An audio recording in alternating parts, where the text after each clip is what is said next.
एक गांव में एक सेठ जी की दुकान थी। एक दिन शाम के वक्त एक व्यक्ति उनकी दुकान पर आया। उसने कुछ किराने का सामान लिया।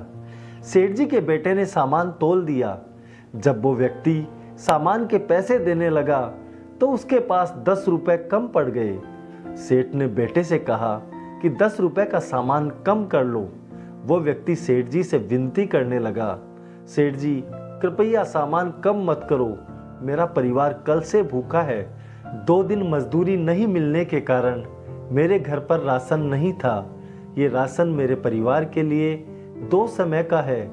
आप कम कर लोगे तो कल सुबह फिर परिवार को भूखा रहना पड़ेगा, क्योंकि मुझे तो मजदूरी अब कल शाम को ही मिलेगी। सेठ जी बेटे से बोले, मुंह क्या देख रहे हो, सामान कम करो।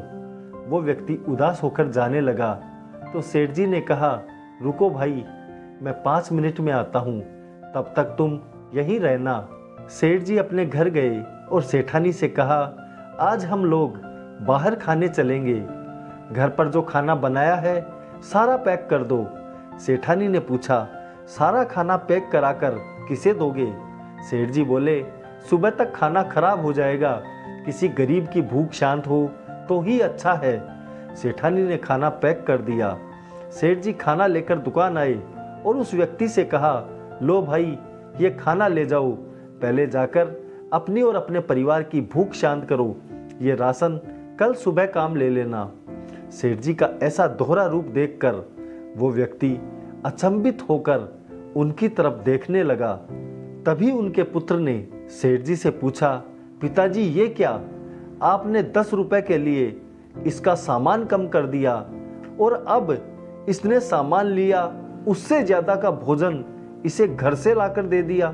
सेठ जी मुस्कुरा कर बोले, बेटा, व्यापार का नियम कहता है कि व्यापार में दया करोगे तो डूब जाओगे, और मानवता कहती है कि सेवा की कभी कीमत मत देखो। इसीलिए व्यापार अपनी जगह और मानवता अपनी जगह। वो व्यक्ति खुश होकर सेठ जी को दुआ देता हुआ अपने घर की ओर चला गया और सेठ जी के बेटे को जीवन का एक सबक मिल गया। कहानी पसंद आई तो लाइक करें, चैनल को सब्सक्राइब जरूर कर लें। मैं रोज आपके लिए ऐसी ही दिलचस्प और मनोरंजक कहानियां लेकर आता हूं। धन्यवाद। जय हिंद, जय भारत।